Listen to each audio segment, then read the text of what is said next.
Hey everyone, Dukaness here with an updated Aksis guide to prepare us for heroic mode. The point of this video is to give you my take on what subclasses you should be running in the Aksis fight for a typical team. I'll show the perspective of each subclass, which will give you an idea of what you should be doing on that particular character. It'll also give you an idea of what your teammates are doing on their characters, which I think is an important factor in being a good teammate. I'm making it clear with you right up front that our strategy uses the Supercharge mechanic that you're seeing right here. If you aren't familiar with that, I suggest you watch my last video, which is linked in the description. Let's kick it off. The optimal subclasses to inflict maximum DPS on Aksis is 4 Gunslingers, 1 Night Stalker, and 1 Defender, as proved by the team that beat Aksis in just one phase. Even though that's the optimal combination of subclasses for DPS, I won't be explaining that method for a simple reason. It uses 5 Hunters and 1 Titan. What about the people that main Warlock? What about our alt characters? What about the other Titans? This strategy excludes so many players, so while it's great for downing Aksis in one phase, it's not practical for the average team. Assuming there's an even distribution of every class, and also assuming most players have one of each class, I'm going to give you my best strategy for 2 Hunters, 2 Warlocks, and 2 Titans. More specifically, you'll have 1 Gunslinger, 1 Night Stalker, 2 Sunsingers, and 2 Defenders. You'll see how all the different subclasses come into play as the video progresses. Your 2 Defenders and Night Stalker will run the Crest of Alpha Loopy to generate more orbs. Both Defenders will select Weapons of Light for added DPS, Bastion to increase how long the bubbles last, and Illuminated to get the most out of the weapons buff. The Night Stalker will select Black Hole to make the tether last longer, and Light of the Pack to generate more orbs. Your Gunslinger will run Deadeye for additional Golden Gun damage and accuracy, and Over the Horizon for additional Golden Gun range, which translates into even more accuracy.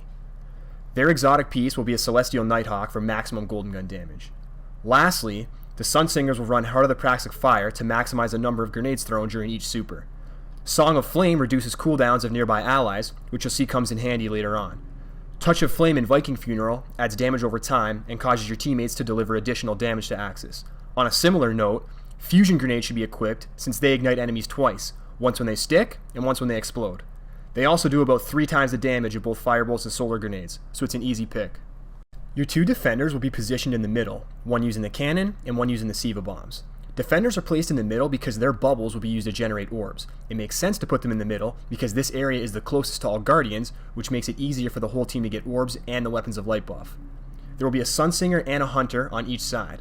The Sunsingers will be the cannon users because they can use the cannons while they throw fusion grenades at Aksis, which I'll explain in more detail further on.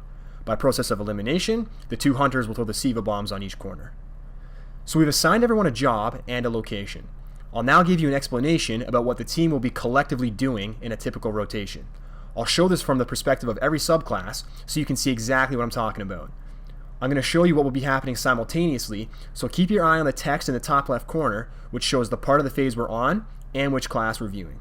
Also, this won't be footage from the same run, so don't try and connect the dots in the gameplay. Just focus on what the character is doing that you're watching in that specific clip, as well as what I'm saying the other characters are doing.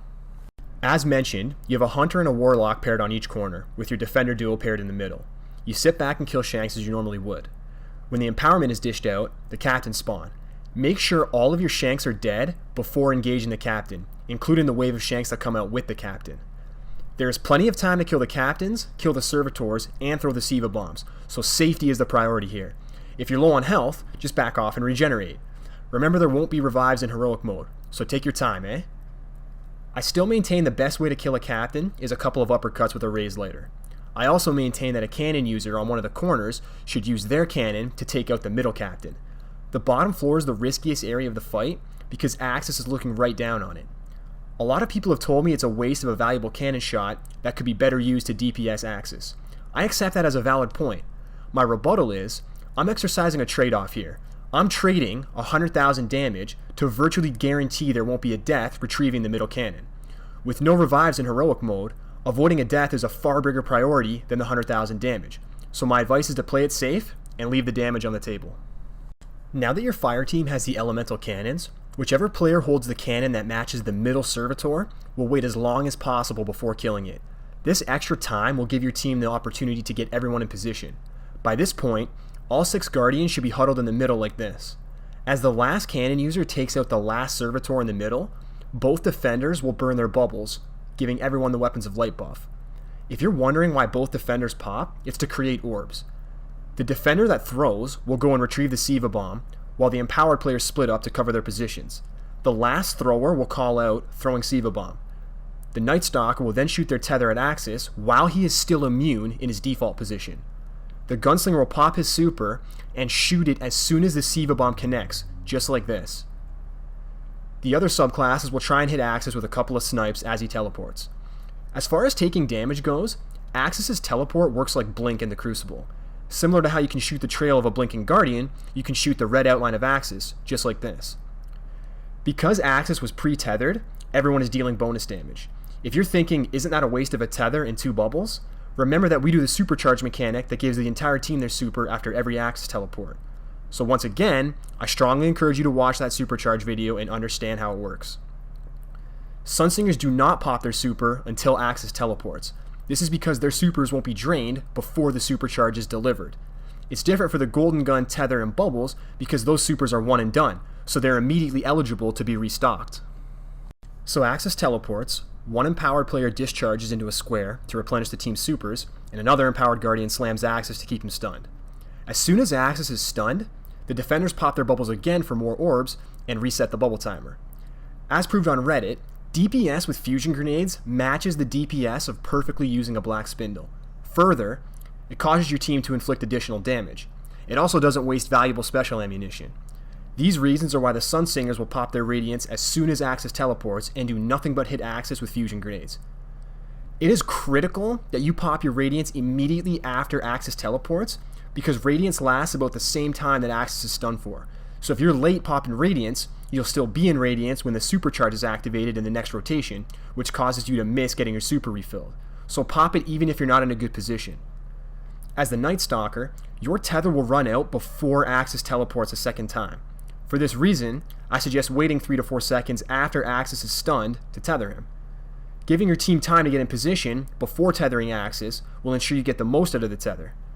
As a Gunslinger, wait until Aksis is tethered and burning from Viking Funeral before shooting your Golden Gun to get the most damage out of that. The Hunters and Titans have it easy. Their supers are one and done, so they can pop off and then get in position if they're empowered. Sunsingers have it a little harder because their supers are mobile.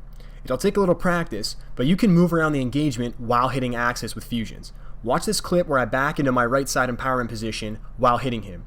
And then this clip where I keep rotating my crosshairs, balancing both throwing fusions, but also making my way to my position.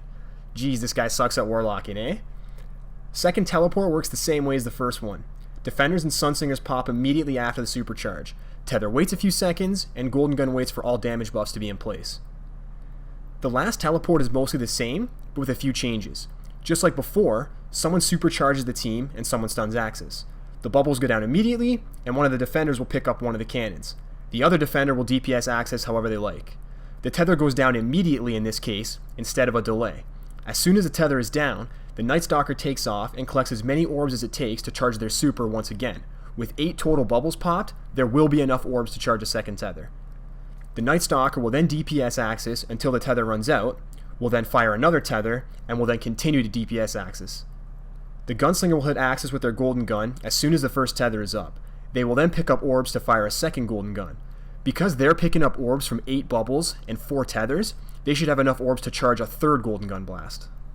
Look at this clip where I deliberately avoid the orbs during one of the first 2 teleports. These orbs are useless since the Supercharge will take me from 0 to 100, so avoid orbs until all of the Supercharges are over, and then stock up on orbs to get bonus shots in the final phase. Sunsingers do things a little differently. Both will pop their supers as soon as they get to a cannon. If you haven't seen my earlier video, this is a great tip here. I shoot my cannon. While I hold the trigger down to charge the blast, I throw a grenade. I then release the trigger, immediately pull it again, and throw another fusion while I hold the trigger down.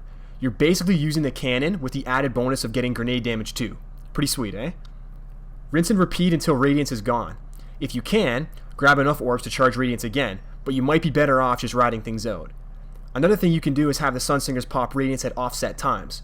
The Song of Flame actually charges your team's grenades insanely fast, so it's almost like the whole team is in Radiance if a nearby Sunsinger is in Radiance.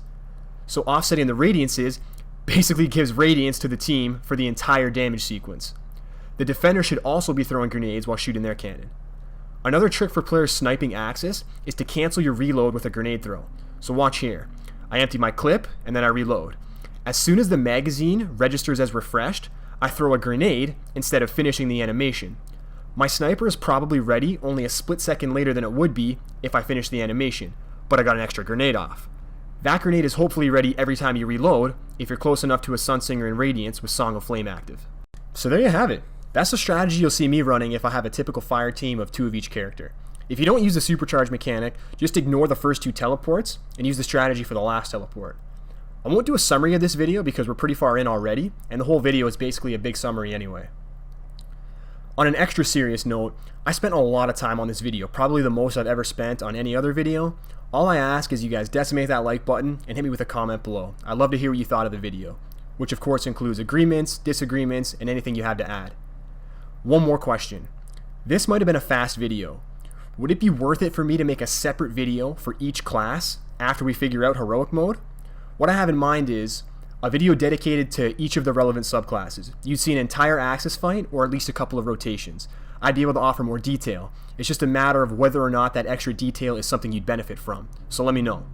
Either way, that's for a later time. For now, I'm going to try and get a couple hours of sleep before work. Dukaness out.